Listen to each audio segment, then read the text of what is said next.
This is Noam Chomsky speaking to you from my office at MIT and doing something I've never done before after having written 50 or I don't know how many books, namely talking about it. So I'm talking about the book which is entitled Hegemony or Survival. What I mean by that is pretty straightforward. Survival is a word we all understand. I'd like to know whether there's going to be a decent world in which, say, my grandchildren can live. That's the question of survival. The survival of the human species is by no means an obvious thing. There are very severe threats to survival. We learn about them all the time. The threat of environmental destruction is much too real to put to the side. The threat of destruction by weapons of mass destruction, that has come very close many times. We just learned that at the time of the Cuban Missile Crisis, a probably terminal nuclear war was averted by one word from one submarine commander who countermanded an order to send off nuclear missiles. Major threats are predicted, in large part as a consequence of government policies. Hart-Rudman high-level task force can give you a list of them. It just came out. So the survival of the species is by no means a sure thing, decent survival. Well, what's hegemony? Hegemony has to do with a domination of the international system by small sectors of power at the moment. That happens to be one superpower, which does not dominate the rest of the world in all dimensions, but overwhelmingly dominates it in one dimension, namely the military dimension.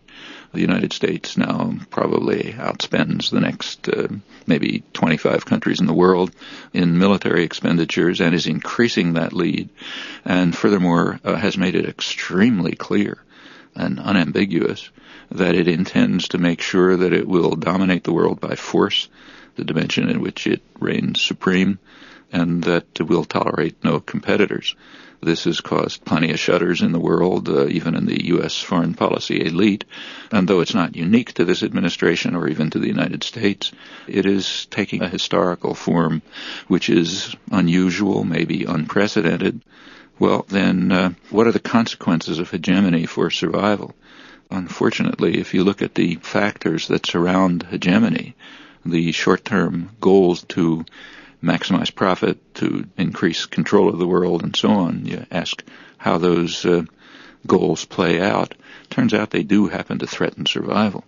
And it's a deep problem because the decisions are not irrational within the framework of the institutions in which they're being taken, but they may be utterly irrational as compared with the likelihood that my grandchildren will have a world to live in.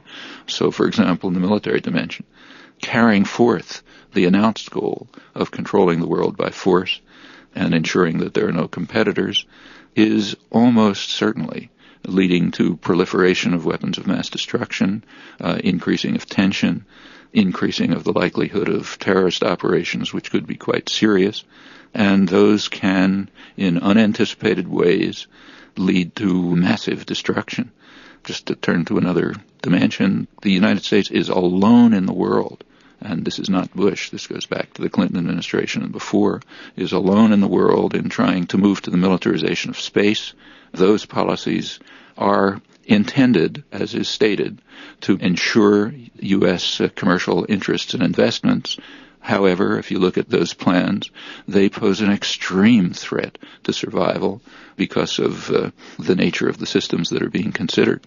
And across the board, the choice between hegemony and survival is one that we must face if we care about our grandchildren.